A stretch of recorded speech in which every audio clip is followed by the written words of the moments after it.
Hello and welcome back to Canadian Disc Golf Productions, where we are covering round one, back nine action at the Fow Bow McGow Memorial. Again, try to say that 3 times fast. I know I can't.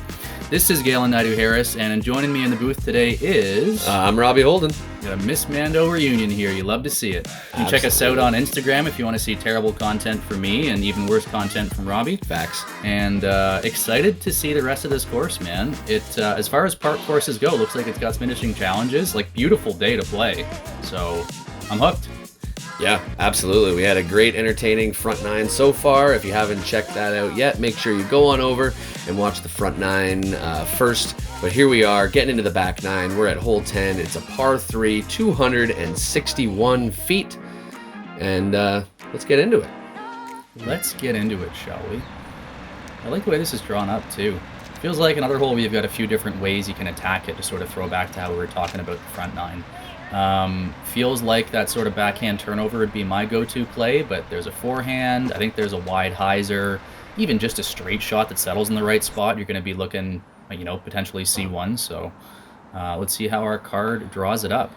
Yeah, that was a great shot there out of Jamie. Here we got Nikko flexing the forehand out there. Oh, wow. That's a beauty shot. Awesome shot. Oh, yeah. Doesn't get much better than that. Yeah, that is an excellent shot there from Nikko. Oh yeah, an important shout out to start. Shout out us, and mostly you, for guessing correctly that Nikko and Karl were kids in play, and that Jamie Northington and Adam White are Great White North. So apologies for the round one front nine, Jamie and Adam, for guessing. We're excited to be commentating on your round. Yeah, we are very prepared commentators here. So prepared. Nikko getting the thumbs up for full steam ahead, and gives it a heck of a run. Yeah, for those that aren't familiar with Nikko, he's got like a whole highlight reel of throw-ins like that, so we're just waiting for one of them to drop. Great run there for Karl too. All gas, no brakes for Nikko, and you can see why and where he gets it from with Karl. Full steam ahead. Heck yeah. Now we got their par comeback putt here. I was going to say, still a bit of work. Looks like maybe 15, 17, something like that. Not a gimme. Yeah, it's one that you want to have, but no guarantee that you will. No. That's where that's one of the areas where I feel like, especially with me, where it's tough to sort of check yourself in doubles, because I feel like I've almost got this green light to run everything and for my partner to run everything. And sometimes you do that and you give yourself, I don't know, a 65% chance of making something, but 35% of the time you're 15, 20 feet away. It's like, damn. Exactly. Bit of a comebacker. In a doubles format, bogeys sting just a little bit more, but I'm sure we'll see Nikko and Karl bounce back from that one there. Oh yeah, 100%. Hole 11, we've got a 213 footer coming up here. Looking like something similar to what we were playing before, perhaps even the same basket, a different tee pad, speaking to somebody who doesn't know the course. You just want to put it out towards the road if you're me and let it fade back in towards the pin. Lots of free airspace to work with. Yeah, these big hyzer plays are definitely the play here on this hole. Or if you're Nikko, you can flex something between those two trees, I'm guessing. Yep, and Nikko going completely against what I just said. And gets caught up a little bit in the trees. It does come out to the other side, so at least if they have to use his shot, they're clear in front of him. And we're going to see a sweet run here from Karl, similar to the last time he had one of these. Well-positioned shot. It took a bit of a hop there, but should still be all right. Yeah, it looks like they'll have a little bit of branches in their back there for the putt, but close enough that should be a nice birdie for them. Get back from that bogey on the last one. Ooh, just a little high there from Adam, but gives it a proper chance to go in, which is always what I'm looking for, especially in doubles. I just hate leaving them short and low. I know all misses are the same, but it feels bad to not give it enough pepper to even get to the basket. Yeah, totally agree. Oh, we were looking at the wrong basket here, so forget that. Karl was parked and some branches to contend with, but tap-in territory. Nice birdie, fellas. Yep, great birdie. Nice bounce back from the bogey on the previous hole. Absolutely. Just erase it right away. Yeah, don't have to worry it's hanging over you. Just card that birdie, get back on track. Exactly. And now we've got another par there for Team Great White North. They'll keep their one-shot lead. We can now move on to hole 12, par 3, 174 feet. Highly protected. Heavily wooded hole with a very skinny gap to hit off the tee. You know what this is reminding me of? A few of those holes at your home course there, Eastview, my man. Yes, a nice with wooded. These, yeah, especially though with these coniferous. To use a tree Nico. word. Ooh, Jesus. I don't know if he's Nico. trying to ace or kill the cameraman or both. Absolute buttery right down that wooded line. And Karl. Follows it up with another great shot. Yeah. Just catches a little bit of lumber on the way through, but a great drive. But I mean, after Nico's shot, who cares? Exactly. Come on, Adam, it's your turn. Jamie just catching some of the Schnarb on the left-hand side. Yeah, it looks like it spat him out right into Actually, the middle. that's a little taller than Schnarb. That's a bush. Yeah, that's a... Catches some scruff anyway. And Adam some scruff on the right, but hey, fairway hit. Yeah, right in the middle. No harm, no foul there. And then look at this. We got a nice, easy layup. And now Adam can give this a nice, healthy run. Yeah, I think we just heard Jamie saying definitely go for it there. And go for it. Oh, go for it, Adam does, and almost puts it in. Absolutely. Just a little right of the chains, but right perfect height. And Nico's drive was so good that it actually ended up long and has an annoying tree right in the way. Nico's drive. Something about the way that rolls off the tongue. I like Right? that. I know. It's almost like they should brand that in some sort of way. Yeah. Oh, Oh, Karl, let's let's go. go. The big fist pump, too. And they got to do like a senior version of Nico's drive. Obviously, we're talking about Nico's junior tournaments that run all over the province and are incredible. course. They got to have like Karl's putt. Right? Yeah, I know. Yeah, That could be what like can we- they'll like pair it with like Yeah. I don't know what you call it, an adult tournament. Yeah. Just a tournament, maybe? Just a tournament. Yeah. But here we are, hole 13, par 3, 194. Looks like a pretty low ceiling shot we've got here. Yeah, low ceiling and some more of those coniferous trees, making the approach that bit more challenging too. So That's a big only one. 194, but not easy. Nico with a great shot there. I did see two baskets in our view here, so I'm not exactly sure which one we're going to. Nico's either parked or pretty close to the other one. Yeah, parked or great. Exactly. Either way is fine. Yeah. And Karl might be a little bit closer to that second basket too, so I think depending on which basket we're going to, they're both in good position. Yeah, they got a good-looking shot either way. Ooh, look at that little hovercraft there. Wow. Wow, Adam. Yeah, that got some great ground play. Yeah, it kind of wound up in the tree in the end, but I liked what it was doing before it did. Wow. Love that drive there from Jamie. I'm going to intuit that we're going for that basket there. Yes, we are. So great drives from Nico and from Jamie. Oh, the putt's just a little low for Nico. Let's see. Nico's drive, Karl's putt. Oh, I was hoping we could patent it. Wow. Not yet. It looked like it was right side chains too, and just didn't catch enough to hold on. Honestly, 4 great drives there. Yeah, absolutely. Everybody was in the circle, I feel like. Maybe just outside of it for Adam and Karl, perhaps, but in great spots. Good hole for our cards there. Mm-hmm. And on to hole 14. We got a 221-footer here. Low ceiling and tight gap off the tee. Then things open up a little bit and smooth sailing, hopefully. Yeah, and looks like we're going to the second basket here, so as we're watching the tee shots, we'll just keep that in mind. I refuse. I want to keep the audience guessing. We got a little pump fake from the first angle. Yeah. This is laced. Wow. And Looks like he's nestled right by that first basket there, which is still in good position for the second. Absolutely.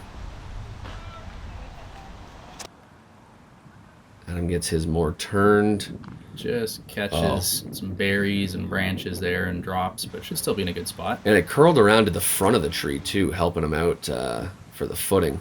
Yeah, and Nico catches that same tree. Very different line, but similar result. Yeah, that drive from Nico was screaming fast, so I think that was a good tree to slow him down a bit. Karl also getting slowed down a little bit earlier, unfortunately, so they'll take Nico's. Oh, man. Wow. Karl is all over these baskets today. What a bid. Let's see that one more time. That's got to be at least 45, I feel like. Oh. And just inches from perfection. Yeah. Love that replay, courtesy of our plastic playback. Absolutely. We'll see if Nikko gives us a nice healthy run. Oh, you know he will. Oh yeah. Ooh, just smokes the basket. Yeah, trying to knock over the basket with that one. Yeah, he's got the torque for it. Absolutely. Another great plastic play back there. Mm-hmm. And a great, great putt from Jamie. Love to see it. I believe that was his drive too, so the solo birdie for Jamie on that hole. Oh, natural. Well executed. Love to see it. Oh, we get the plastic play back Well, too. we freaking better. Yeah, look at this spin putt. Just smooth as anything. Money. Yeah. There was not a second where I didn't think that was going. No, that was right in the heart of the chains the whole way.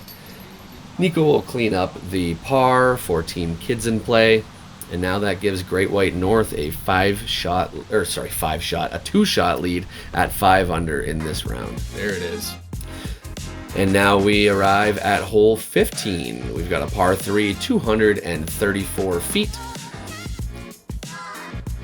Looks pretty straightforward. Maybe a little bit of a low ceiling off the tee. Oh yeah, never mind. We got a little bit of a tunnel here to work through on the right side. Yeah, not a full tunnel, but enough to contend with that you're in your own head, I'm sure, when you're driving. You gotta pull it around that one tree and not pull it too tight to catch the other one on the inside. But Jamie executing to perfection. Yeah, Jamie is dialed right now. And look at this thing just get over that last branch. That was such a good angle for that shot. Yep, and comes to rest. I got a figure C1, maybe even close to bullseye. Yeah, it looks like it was maybe a little long of the basket, but in C1 from what I'm thinking. And Adams was looking great too. Just catches that tree, or I think that might have been parked. Yeah, he, knowing his partner as well up there, he had a good opportunity to just let one go. Nikko comes up a little high. Tough with the low ceiling to make it on this shot. But Karl, there we go, keeps it nice and low, gets the turn, and Karl. Yeah, gets some really nice turn on that disc, and it flutters in just perfect. We've got some birdie putts for our group here, both of them in an area that I would like to call is Jurassic Parked. Oh yeah. Beautiful little turnover there for Karl. Just cash. Yeah. And we'll tap in a couple of birdies. Yeah, 2 birdies here for the group, both bullseye hits, fantastic drives. Both teams putting on a clinic. Absolutely. And Great White North will maintain their 2-shot lead with 3 holes to play in this round, taking us to hole 16. And now we're back to that same double basket we saw in the front 9. I'm guessing we're playing to the shorter basket this time. Oh, no, we're playing the longer one. Okay, well, I spoke too soon. But yeah, another one that's pretty standard. And I want to stay away from that slope as much as you can, stay away from the trees as much as you can. I just throw something pretty straight for 212 feet, man. Like, nothing too fancy about this one, but a little bit of weather to contend with now, too, as the heavens open up and they're dealing with some rain off the tee. Yeah, that'll definitely add an extra element of difficulty for our group here. And we're playing a different tee pad than we had in the first round when we played to these baskets, which definitely changes the shot a lot. But this was a well-executed shot here. Yeah, it changes the shot. That's not going to stop Adam, though. No. Puts it well into the bullseye if it actually sits down for him. And pretty close to an ace run there, too. Absolutely. Great shot. Maybe we are playing to that basket there. That's crazy. Nikko just threw a forehand. I was not expecting that. Yeah, it's... My mind is blown right now. I know. Totally out of the game plan for Nikko. Great one, though. I mean, they almost all are. And yeah, basically. I don't think we've seen him throw a backhand yet in this round. I don't think so, no. Karl fights through a lot of branches on the edge there and gets to a good spot. Yep. So we are playing to the shorter basket. I knew it. Nice try, Canadian Disc Golf Productions, if that is your real name. Trying to fool us. Yeah, no chance. I knew what was going on. Playing to the short basket, and we have some discs in great position. Karl tries to clean it up and does. Money. Taking Team Kids in Play to 5 down. Yeah, Karl has been great with that putter today. Gets Nikko's disc out of the way, and then we've got Adam here just...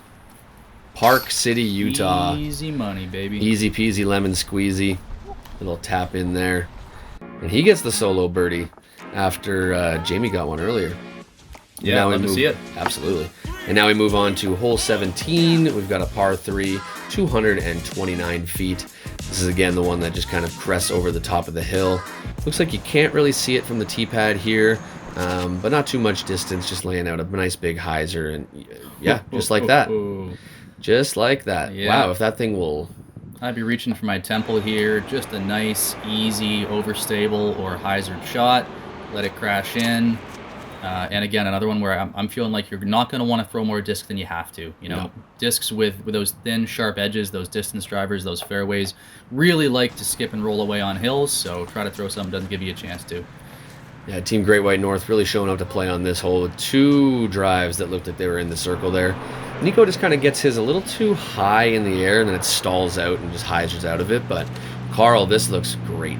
Yeah, this looks smashed. Yeah, and if this can get a Oh, little yeah, bit of... sit. Oh, No. wow. This is what we're talking Wow. about. I mean, not to throw any shade at all. I don't know what Karl threw there. It looked like maybe a fairway, but that's why, you know, rollaways like that are why you want to try to control the variables that you can control and minimize those. They can be tough to get a disc to sit on a hill. Unfortunately, 2 great bids, but neither Nikko or Karl can cash for birdie, so they'll be looking to clean up their par. Yeah, it's just one of those unfortunate things in disc golf sometimes where, you know, Jamie's drive came in and it started to roll, but it went along the side of the hill and then fell down, whereas Karl's went down the hill, gained speed. But it looks like it's not going to matter here. We're going to have both teams coming out with some pars. Yeah, we got to push. Yeah. Yeah, it's, you know, disc golf obviously includes a ton of skill, but whether you're playing at the lowest level or the highest, it also includes an element of luck. And sometimes you can put 2 discs in almost the exact same spot with precision, and one's going to roll down the hill, one's going to curl into the basket. You never know what's going to happen. Yep, exactly. We got 2 pars here for our group, so no harm, no foul. And Team Great White North maintains their 2-shot lead. Yeah, sensing a bit of a trend here. Some great play and a 2-stroke gap being maintained. Absolutely. And here we are at hole 18 now. What are we looking at, Galen? We got the final hole here, my man. 203 feet straight up. Try to look out for the trees and let those discs fly. Yeah, I pushed through that last tree there. Looks like it'll be outside of C1, but now we've got... But putting. Yeah. Yeah, that'll do. And we have a great drive there from Jamie as well. Nikko just a little low out of the hand, but I love the shot shape. Get that up, you know, a foot higher. I think that's going to be certainly C1. Yeah. Be parked. Looks like Karl's electing for the forehand here as well. Yep. Oh, you got me there. Yes. Psych. Okay, push that wide. Oh, same misfire. Unfortunately, just gets it low. Yeah. But yeah, I actually really like on this basket here a forehand that's just pushed hard and wide that flares back into the basket.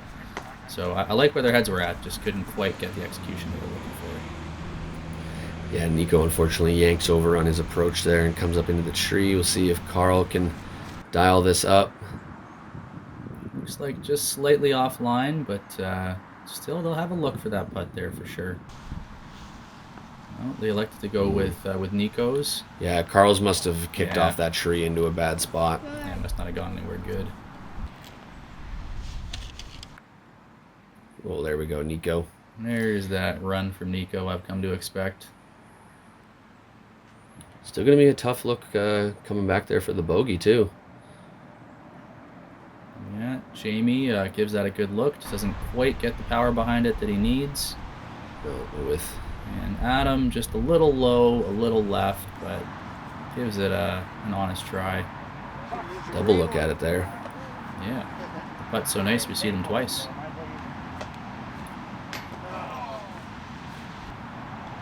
Oh, you know what that might have been? I heard there was a mulligan rule here. I wonder if that's what we were yes. seeing. I don't know quite how that played out, but that's my guess. Is we got 4 putts because Yep. we had a mulligan that was used, but unfortunately none of them connect. So that's never fun when you use a mulligan and you don't get the result you're hoping No. for. Unfortunate bogey here for Team Kid and Play, but this is a great closing putt here for Nikko. Oh yeah, See if we can take some of that confidence into round 2. pops it up, drops it in. Love to see it. Yep. And we got a par to close out for our Team Great White North. So that's going to wrap it up here for the first round. Yeah, that's the end of round 1, back 9, and round 1 altogether.